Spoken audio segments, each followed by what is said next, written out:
জনতাৰ হৃদয়ে হৃদয়ে এতিয়া ক্ষোভৰ জুই শ্বহীদৰ তেজ ৰঙা গৰ্বিত ইতিহাস সুঁৱৰি গৌৰজি উঠিছে আজি ইতিহাস বিজয়ী স্বাধীন চিতিয়া অসমীয়া জাতীয় শ্বহীদক অপমান কৰা শংকৰদেৱ কলাক্ষেত্ৰত মিয়া মিউজিয়াম লাগে বুলি দাবী কৰা আজি তেখেতক গ্ৰেপ্তাৰ কৰা হৈছে চেয়াৰমেন আলীক আৰু আজি আমি আহিছোঁ শ্ৰদ্ধাৰ সত্যজিৎ যাদৱ ডাঙৰীয়াৰ ওচৰলৈ তেখেতে আজি কি মন্তব্য প্ৰদান কৰিব আমি তেখেতৰ পৰাই কথাখিনি জানি লওঁ। হয় চাওক, আমি তিতাবৰৰ বাসিন্দা, য'ত ভাষা আন্দোলন বা অসম আন্দোলনত 7গৰাকীকে সপ্ত শ্বহীদৰ স্থলী বুলি কোৱা হয় তিতাবৰত। আমি তিতাবৰৰ সপ্ত শ্বহীদৰ স্থলীৰ বুলিয়ে নহয়, প্ৰতিটো অসমীয়া মানুহে আজি চেয়াৰমেন আলীক গৰিহণা দিব লাগিব। এজন বাংলাদেশী মুলুকৰ বিধায়ক চেয়াৰমেন আলী ডাঙৰীয়াই কংগ্ৰেছৰ তেওঁৰ ইমান সাহস ক'ত পালে অসমীয়া সেইসকল শ্বহীদক যাৰ আত্মবলিদানে আমি এজন অসমীয়া হিচাপে আজি নিজকে মূৰ দুৱাই থিয় হৈ বিশ্ব দৰবাৰত চিনাকি দিব পাৰোঁ। এগৰাকী শ্বহীদৰ তেজৰ মূল্য চেয়াৰমেন আলীৰ দৰে এগৰাকী বাংলাদেশী মূলকৰ বিধায়কে ক'ত বুজি পাব তেওঁলোকে। মই বাৰে বাৰে কৈছোঁ যে অসমীয়া জাতিক নহয়, অসমীয়াকে নহয়, গোটেই ভাৰতবৰ্ষক অপমান কৰিছে চেয়াৰমেন আলীয়ে। চেয়াৰমেন আলীক অকল গ্ৰেপ্তাৰ কৰাই নহয়, 3 মাহ বা 2 মাহৰ কাৰণে কাৰাদণ্ডই নহয়, তেখেতক ফাঁচি দিব লাগে। তেনেকুৱা এজন অসমৰ যি ঐতিহ্য, অসমীয়া শ্বহীদৰ যি ইতিহাস, তাত কলংকিত কৰা তেখেত সাহস পালে ক'ত?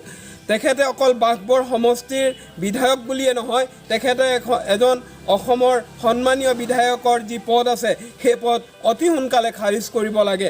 আমি তিতাবৰবাসীয়ে সপ্ত শ্বহীদৰ তেজৰ মূল্য যদি প্ৰকৃততে কোনোবা দিব জানে বা সপ্ত শ্বহীদৰ স্থলী হিচাপে আমি গৰজি উঠিছোঁ। আমি অকল তিতাবৰবাসীয়ে নহয়, গোটেই অসমৰ ৰাইজে চেয়াৰমেন আলীক গৰিহণা দিছে। ইতিমধ্যে আমি দেখা পাইছোঁ প্ৰতিজন ব্যক্তি, প্ৰতিজন অসমীয়া জাতিক ভালপোৱা, অসমখনক ভালপোৱা প্ৰতিজন ব্যক্তিয়ে চেয়াৰমেন আলীক গ্ৰেপ্তাৰ কৰাৰ বাবে সুখী হৈছে। এইখিনিতে অসম আৰক্ষী তথা অসমৰ শ্ৰদ্ধাৰ মুখ্যমন্ত্ৰী ডাঙৰীয়াক আমি অতি সন্তোষ প্ৰকাশ কৰিছোঁ যে তেখেতে খুব সোনকালে চেয়াৰমেন আলী ডাঙৰীয়াক গ্ৰেপ্তাৰ কৰিছে। ইয়াৰ আগতে তেখেতে যেতিয়া মিয়া মিউজিয়ামৰ কথা ওলাইছিল, যেতিয়া অসমৰ কলাক্ষেত্ৰ হেন জেগাত যিটো অসমৰ ঐতিহ্যমণ্ডিত বহন কৰি আহিছে, অসমৰ জাতি জনজাতিৰ গৌৰৱস্থলী শংকৰদেৱ কলাক্ষেত্ৰত, তাত তেখেতৰ বাংলাদেশৰ লুঙি আৰু বাংলাদেশৰ টুপি বিৰি এইবোৰ প্ৰদৰ্শনী হিচাপে থ'বলৈ কৈছিল। সেইদিনাখনে যদি চেয়াৰমেন আলীক গ্ৰেপ্তাৰ কৰা হ'লহেঁতেন, কিন্তু আজিৰ এই অসম আন্দোলনত মৃত্যুবৰণ কৰা সেইসকল জাতীয় শ্বহীদ, জাতীয় নায়কৰ বিৰুদ্ধে তেখেতে ইমান কটু মন্তব্য প্ৰকাশ কৰিব নোৱাৰিলেহেঁতেন।